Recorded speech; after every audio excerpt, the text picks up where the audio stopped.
You're listening to Winnipeg's Classic 107. My name is Simon Rusnak. The Winnipeg Baroque Festival opened its run last Sunday with a pair of choral concerts.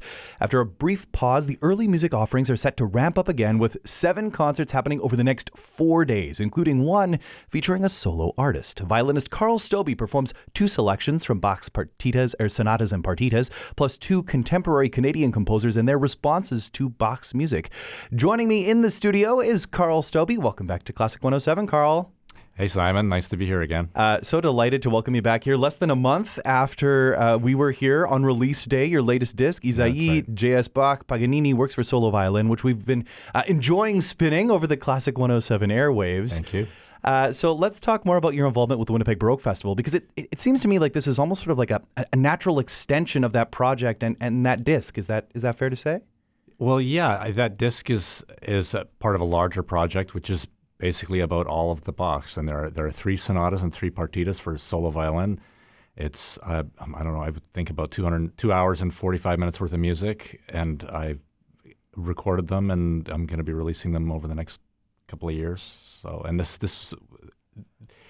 CD I just released was the second of the series of 6, and then these 2 I'm playing the first sonata and the second partita on Sunday.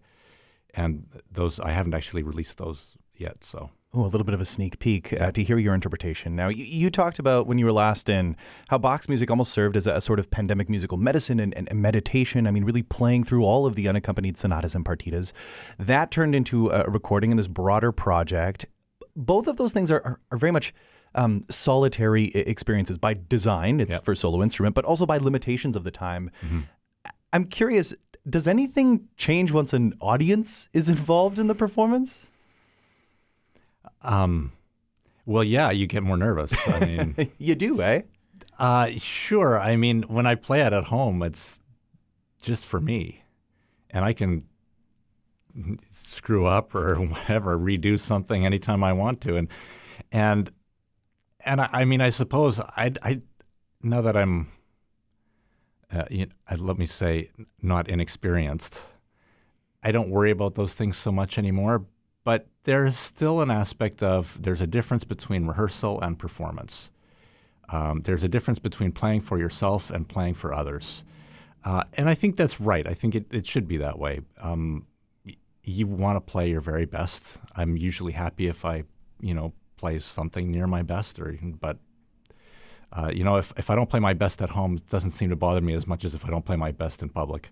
Well, I'm sure you're going to put your best foot forward and your best sound forward on Sunday, and so looking forward to hearing you. And one last thing about this whole idea of solo, whether you're performing at home or in front of an audience, this is a solo work, and the concert is titled Sei Solo, which comes from the inscription penned on the set by Bach. Yeah. Can you tell us a little bit more about what that means and give us a little bit of context around that phrase? Yeah, so Sei Solo is what Bach titled it. It's quite extraordinary. He wrote out a title page with a year.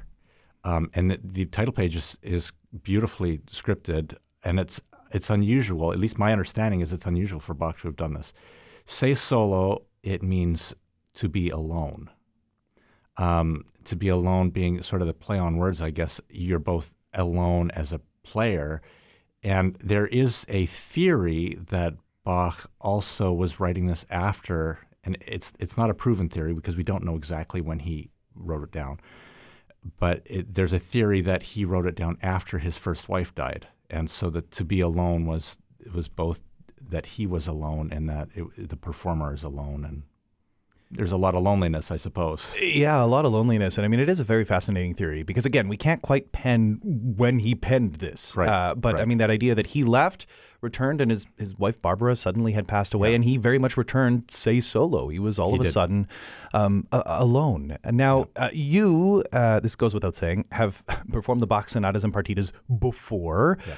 Including a marathon performance back in 2018 at the Agassiz Festival. I was there in the audience, Karl. It was absolutely remarkable. I'm still marveling at your endurance. All 6 of them back to back to back to back to back. This has to be a little bit more manageable. Is that fair to say? Performing 2 of them? I mean, playing them all at once is a handful. That's putting it mildly. Yeah, it takes me.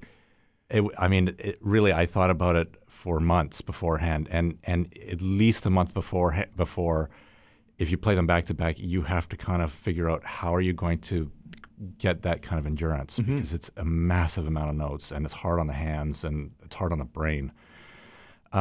So yeah, when you do it this way, you just don't have that many notes to remember in your head. But it's still a lot. It's still magnificent music. I think the nice thing about playing just two of them is you can really let yourself get kind of swept up in the moment because you just don't have to remember as many little different turns. I mean, for example, if you're playing the A minor fugue and the C major fugue, and this happened to me once, not in concert, it happened to me once where I started out playing the C major fugue and I realized after 5 minutes that I was now playing the A minor fugue. And at some point, I got turned around. Yeah. And there are fewer of those moments you have to have in your head where is the spots that you can get in trouble and start doing the wrong thing. How did you settle on the two that you'll be performing? Again, it's the first sonata, second partita that you'll be That's doing? right. Yeah. How did I settle on those two? I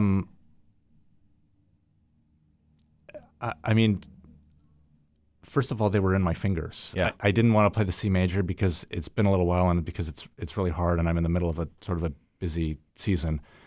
The D minor, which is the second partita, it ends with the chaconne, which is magnificent. And according to many, many people, one of the greatest pieces of art and music ever composed. Just as Brahms, he wrote extensively about it. So I always thought I'd like to end with that, and it's just such a great play. And the G minor, the G minor is a piece that when I was probably 18 or 17, it's one of the first pieces I really truly fell in love with that I have never ever lost my love for. There's never been a moment when I didn't think that opening G minor chord is not one of the most extraordinary moments. You know, it's just this voice coming from heaven that I can't get out of my head. So yeah, it wasn't a hard choice. I love both of these. I mean, I love them all.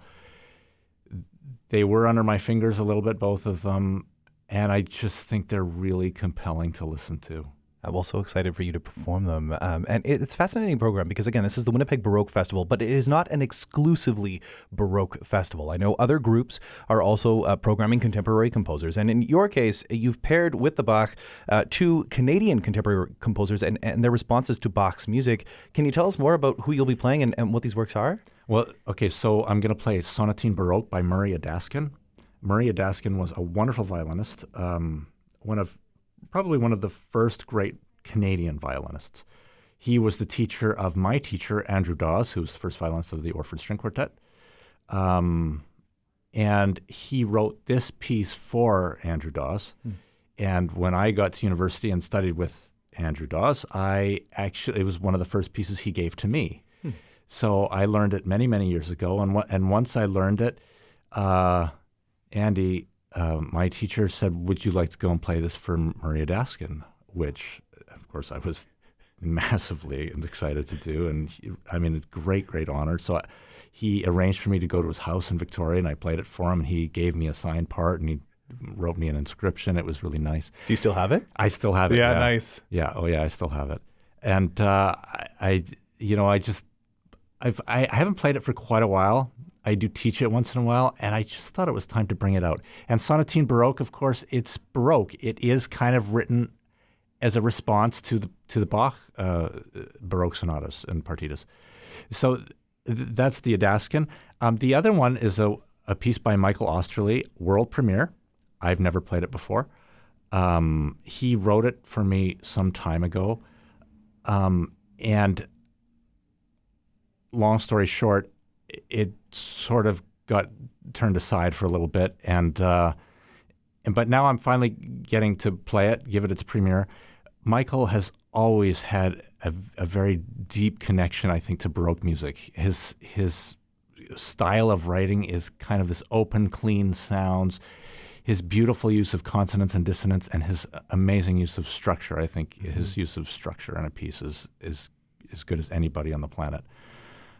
So I'm super excited to play it, to introduce it, and be the first, and actually I'm planning on recording it shortly after. So So fantastic. And I mean, you are well versed in Michael Osterley's music, serving as concertmaster of the Manitoba Chamber Orchestra. They are big fans of his writing. Yeah. And like you say, there is such a complement to his contemporary writing and that of the Baroque. Not only the structure and his use of consonance and dissonance, but it also dances. So much of his music dances as Baroque music should, right? And so, He has this, I mean, funny enough, I don't know that everybody hears this, but I certainly hear this kind of connection between fiddle music and between Baroque dance music.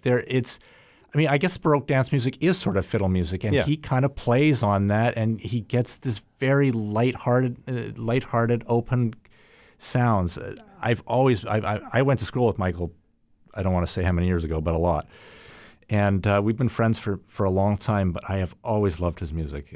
I've always been a huge fan of him personally and his writing, and I'll play anything of his anytime I can. So. A ringing endorsement, certainly. And we know Winnipeg audiences are a huge fan of yours, Karl. Thank you. And they can be there to see you perform not only a world premiere, but also music of Adaskin and, of course, writing of Johann Sebastian Bach. Sunday, 3 p.m., St. Andrews River Heights United Church. Tickets are $35, available through WinnipegBaroqueFestival.com. Those of you who have your festival passes, consider yourself lucky. Excited for you to be a part of this festival, Karl. This is the first year in which there are instrumental concert offerings as well. And as I've got you here, you've brought your instrument with you in the studio, the 1806 Nicolas Lupo creation that we spent a good deal of time talking about when you were last in.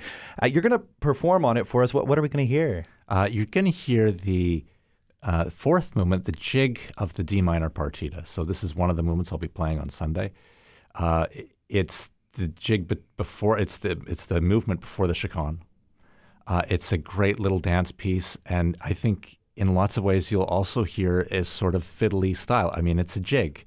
It's maybe a formal jig, but it still has that same kind of suave, dancey, folkiness. Wow, that was quite a mouthful. Well, excited for you to demonstrate that for us, Karl. Thanks for being here. Thank you, Simon.